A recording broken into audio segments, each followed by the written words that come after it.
Assalamualaikum warahmatullahi wabarakatuh. Nama saya Muhammad Albar Hanafi dengan NPM 2203 10 10 10 258. Dengan ini saya akan menjawab soal ujian akhir semester dari mata kuliah Hukum Acara Peradilan Tata Usaha Negara. Soal yang pertama adalah uraikan syarat dan alasan dalam mengajukan gugatan ke petun dan sebutkan dasar hukumnya. Kalau menurut pasal 56 Undang-Undang Nomor 5 Tahun 1986 tentang Peradilan Tata Usaha Negara menyebutkan bahwa syarat gugatan itu ada dua. Yang pertama adalah syarat formil, yang dimana syarat formil ini gugatan harus memuat identitas.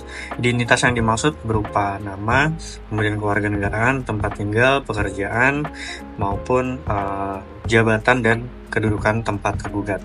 Nah, yang kedua adalah syarat material, yang dimana dalam syarat material ini gugatan ini harus memuat posita, yang merupakan dasar-dasar atau alasan dalam gugatan, dan juga petitum, yaitu merupakan tuntutan, baik tuntutan pokok maupun tuntutan tambahan yang biasanya berupa ganti rugi dan rehabilitasi.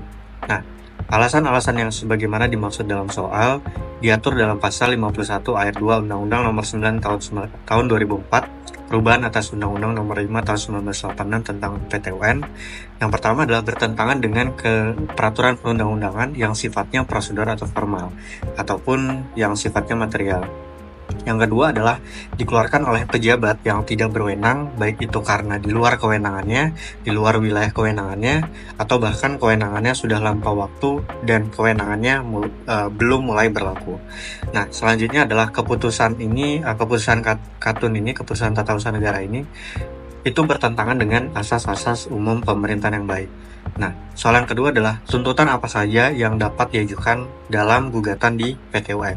Yang pertama adalah pembatalan keputusan tata usaha negara, yang mana ini dianggap melanggar hukum, kemudian melampaui kewenangan, atau bahkan bertentangan dengan asas-asas umum pemerintahan yang baik.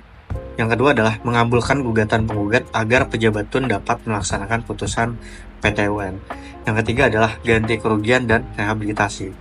Kalau menurut pasal 53 Undang-Undang Nomor 5 Tahun 1986, penggugat dapat meminta ganti rugi dalam gugatannya apabila katun yang digugat menimbulkan kerugian material akibat tindakan pejabat tun.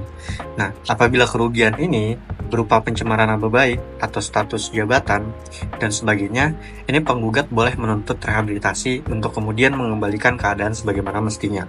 Nah, yang kedua adalah soal yang selanjutnya adalah bagaimana skema pemeriksaan gugatan di PT UN dan uraikan secara ringkas.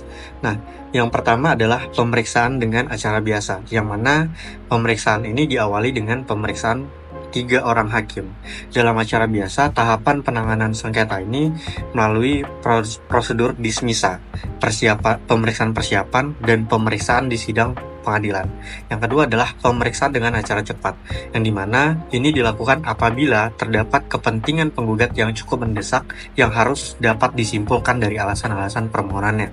Dan penggugat dalam hal ini dapat memohon kepada pengadilan supaya pemeriksaan sengketa bisa dipercepat. Nah, pemeriksaan dengan acara cepat ini dilakukan oleh 1 orang hakim alias hakim tunggal. Nah, selanjutnya adalah pemeriksaan dengan acara singkat, yang dimana pemeriksaan ini dilakukan dengan adanya perlawanan penggugat tentang gugatannya yang tidak diterima atau tidak berdasar. Nah, perlawanan ini diajukan terhadap penetapan dari prosedur dismisa dalam tenggang waktu kurang lebih 14 hari setelah penetapan diucapkan. Jika perlawanan tersebut dibenarkan oleh pengadilan, maka penetapan tersebut gugur demi hukum, dan pokok gugatannya akan diperiksa, kemudian diputus, dan diselesaikan menurut acara biasa. Terhadap putusan mengenai perlawanan itu, tidak dapat dilakukan upaya-upaya hukum lain. Soal nomor 4 adalah jelaskan macam-macam putusan petun dan bagaimanakah upaya yang bisa dilakukan penggugat atau pengadilan dalam hal tergugat tidak bisa melaksanakan putusan pengadilan. Nah, yang pertama adalah gugatan ditolak, yang mana putusan yang berupa gugatan ditolak adalah putusan yang menyatakan bahwa keputusan tata usaha negara yang dinyatakan sah atau tidak batal, atau dinyatakan tidak batal. Nah, yang kedua adalah gugatan dikabulkan, yang mana putusan yang berupa gugatan dikabulkan adalah putusan yang menyatakan bahwa keputusan tun yang menimbulkan sengketa tun dinyatakan tidak sah atau dinyatakan batal. Dan kemudian apabila gugatan dikabulkan atau ditetapkan, maka harus dilakukan oleh badan atau pejabat TUN yang berupa pertama, pencabutan katun yang bersangkutan, yang kedua, pencabutan katun yang bersangkutan dan menerbitkan keputusan tata usaha negara yang baru.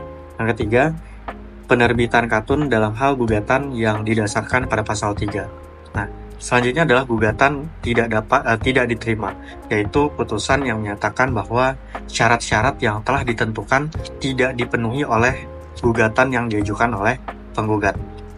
Yang selanjutnya adalah gugatan gugur, yang mana pada gugatan gugur ini berupa gugatan yang putusan yang dijatuhkan hakim karena penggugat tidak hadir beberapa kali dalam sidang, meskipun telah dipanggil dengan patut atau penggugat yang telah meninggal dunia. Nah, upaya-upaya yang bisa dilakukan oleh penggugat atau pengadilan dalam hal tergugat tidak melaksanakan putusan pengadilan, ini diatur pada pasal 116.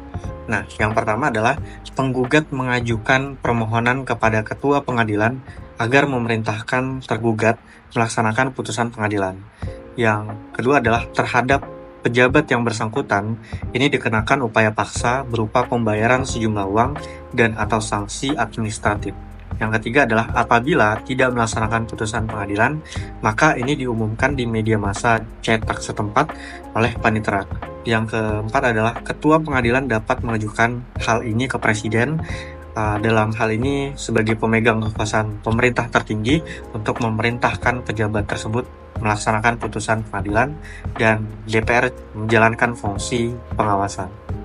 Itu saja yang bisa saya jawab dalam soal ujian akhir semester mata kuliah Hukum Acara Peradilan Tata Usaha Negara.